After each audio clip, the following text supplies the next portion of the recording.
नमस्कार। भावाश्रय फल में कुंडली के सभी भावों में शनि की उपस्थिति पर आज हम विमर्श करने की कोशिश करेंगे। यदि शनि लग्न में और अपनी उच्च राशि तुला या स्वराशि मकर या कुंभ में स्थित हो तो जातक राजा के समान किसी देश या नगर का स्वामी होता है। इनके अलावा यदि किसी भी राशि में शनि है और लग्न में है तो जातक को बचपन में दुख उठाना पड़ता है, पर पीड़ित होता है और बाद का जीवन भी आलसी, दुखी और कुछ आर्थिक हीनता के साथ बीतता है। मानसागरी में उल्लेख किया गया है कि यदि शनि धनु या मीन राशि में होकर लग्न में हो तो बहुत श्रेष्ठ फल मिलता है। इसी प्रकार शनि यदि दूसरे भाव में स्थित हो तो जातक का चेहरा देखने में बहुत अच्छा नहीं होता और ज्योतिष मर्मज्ञ यह मानते हैं कि द्वितीय का शनि कई बार जातक को न्याय मार्ग से विचलित कर देता है।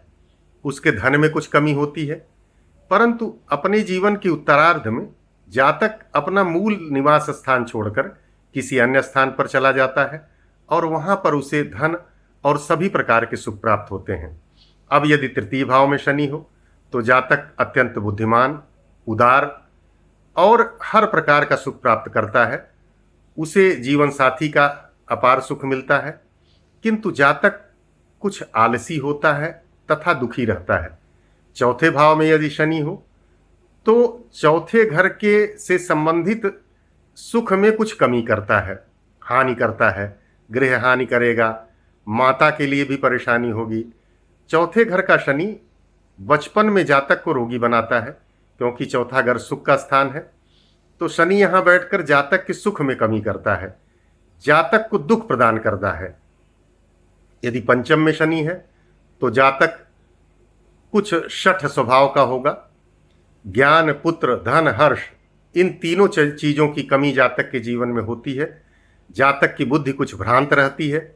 इसी प्रकार यदि छठे में शनि हो तो जातक बहुत अधिक भोजन करने वाला, धनी, अपने शत्रुओं का नाश करने वाला तथा अभिमानी होता है। यदि सप्तम में शनि है तो जातक को कुछ कुत्सित लोगों की संगति होती है, धन की हानि होती है तथा दुखी रहता है। जीवन साथी से कुछ विवाद रहता है। यदि अष्टम में शनि है तो जातक कुछ मलिन होता है और बवासीर रोग से पीड़ित होने की संभावना होती है। जातक कुछ क्रूर मानसिकता का होता है और मित्र उसकी अवहेलना करते हैं। यदि नवम भाव में शनि है तो नवम भाव के जितने भी सुख हैं उनमें कमी करता है। जातक के भाग्य में कमी करता है, धन में कमी करता है, संतान में कमी करता है, पिता के सुख में कमी करता है। और नवम भाव धर्म स्थान होने के कारण यदि उच्च का शनि नवम में हो तो धार्मिक विचारों की क्रांति भी लाता है।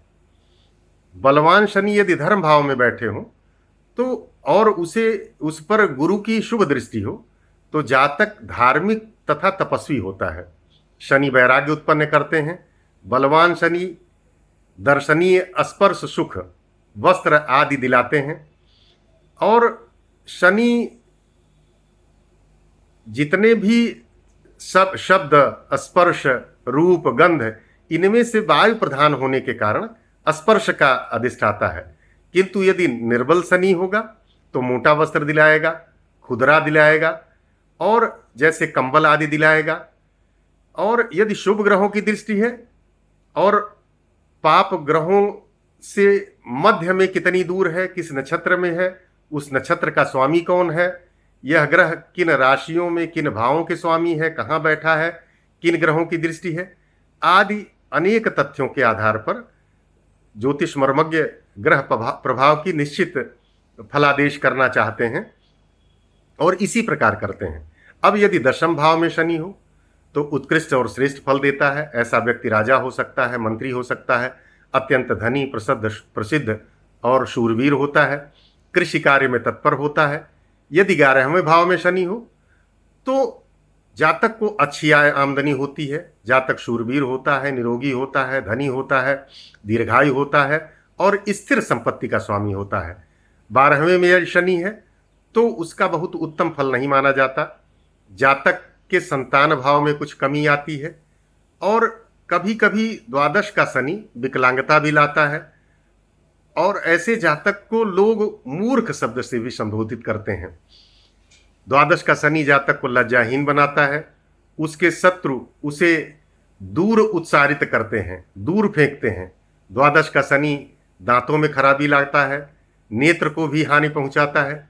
इस प्रकार कुंडली के सभी भागों में शनि की उपस्थिति पर विमर्श करने का मेरे द्वारा प्रयास किया गया, परंतु वास्तविक फल उन भावों में किस राशि में और किन ग्रहों की दृष्टि है, इन सब पर विमर्श करने के बाद वास्तविक फल का ज्ञान होता है। परंतु सामान्यतया शनि के 12 भावों में कुंडली के क्या प्रभाव होते हैं, यह बताने का मेरे द्वारा प्रयास किया गया है। बहुत बहुत धन्यवाद।